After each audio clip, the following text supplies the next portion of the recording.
जीवन और मृत्यु दोनों जीवन के दो अटल सत्य हैं। जिसने जन्म लिया है उसे मृत्यु प्राप्त होनी है, यही नियति। अब एक बात है, मृत्यु सभी को आती है, जीवन जीना सबको नहीं है। समस्त जीवन व्यतीत कर जाते हैं किंतु जीवन जी नहीं पाते, समझ ही नहीं पाते करना क्या है। जीवन जिए तो जिए कैसे? जीवन जियो तो उस दिए की भांति जो अपनी लौ से असंख्य दियों को प्रकाश देता है, जो बुझते बुझते भी अंधकार से लड़ता है। कदाचित इसीलिए जहां दिए को रखा जाता है उस स्थान को पूजा जाता है, उसे पवित्र माना जाता है। एक बात तो है, मृत्यु सभी को आनी है, चाहे मैं, चाहे आप, चाहे हर कोई एक न एक दिन संसार से जाने वाला है। किंतु आपने इस जीवन में किया क्या, ये महत्व रखता है। और जिसे जीवन जीना आ गया वो मृत्यु के पश्चात भी जीवन जीता है, वो अमर बन जाता है। कहा जाता है व्यक्ति को अपने चरण दृढ़ रखने चाहिए, जहां चरण होंगे उसी के अनुसार मार्ग होगा, उसी के अनुसार लक्ष्य भी होगा। किंतु क्या केवल इन चरणों पर ध्यान देना ही पर्याप्त है? नहीं, इससे कहीं अधिक महत्वपूर्ण होता है आचरण। जैसा आपका आचरण होगा उसी दिशा में आपके चरण होंगे। यदि आपका आचरण उचित हुआ, श्रेष्ठ हुआ, तो देखिए आप पर्वत के शिखर पर भी पहुंच सकते हैं। किंतु यदि ये उचित ना हुआ तो आप उसी शिखर से नीचे धरा पर भी गिर सकते हैं।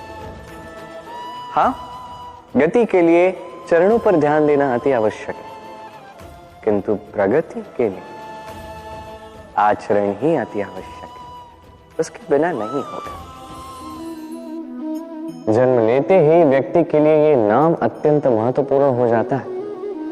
माता, पिता, पुरोहित सारे उन अक्षरों को ढूंढने लगते हैं जिससे आपका नाम आरंभ होगा। किंतु क्या केवल नाम और राशि के एक हो जाने से सब कुछ ठीक हो जाता है? कदापि नहीं, क्योंकि आपके कर्म ये महत्वपूर्ण होते हैं, अन्य कुछ भी नहीं। देखिए, नियति भी आपके कर्मों के अनुसार ही आपका भविष्य नियत करती है। यदि आपको उदाहरण दूं, सोचिए, एक है राम और एक है रावण। दोनों का नाम आरंभ होता है रा से, किंतु एक को मिला भयानक अंत और एक समस्त ब्रह्मांड के अंतर्मन में बस गया। तो स्मरण रखिएगा, ये नाम नहीं, ये कर्म श्रेष्ठ है। यदि आपके कर्म श्रेष्ठ रहे तो आपका नाम कुछ ऐसा बनेगा कि संसार में कोई मिटा नहीं पाएगा। कई बार जब हम कर्म करते हैं, सफलता प्राप्त करते हैं, कठिन परीक्षाओं पर उत्तीर्ण होते हैं, बड़े कार्य करते हैं, हमें लगता है कि संसार से थोड़ी प्रशंसा हमें मिलनी चाहिए, अच्छा लगता है। कई बार हमें लगता है ये हमारे कर्मों का फल भी है, हमें आनंद देता है।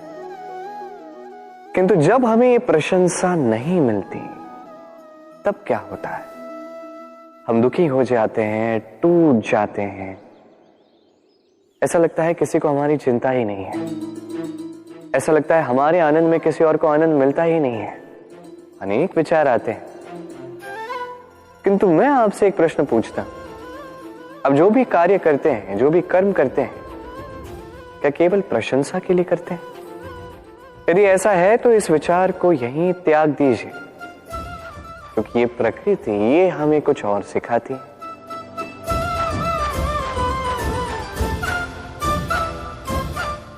इस पुष्प को देख लीजिए, ये सुगंध जो पुष्प देता है, ये जैसे मेरे मन को उल्लासित कर देती है, जैसे मेरे मन में ऊर्जा सी भर देती है ये सुगंध। किंतु विशेष बात तो ये है कि पुष्प को ये कार्य करने के लिए किसी प्रशंसा की आवश्यकता नहीं है। यही है प्रकृति की सीख।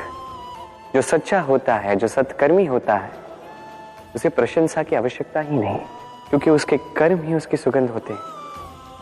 देखिए, इत्र जो है वो नकली फूलों पर लगाया जाता है, सच्चे फूलों को इसकी आवश्यकता ही नहीं।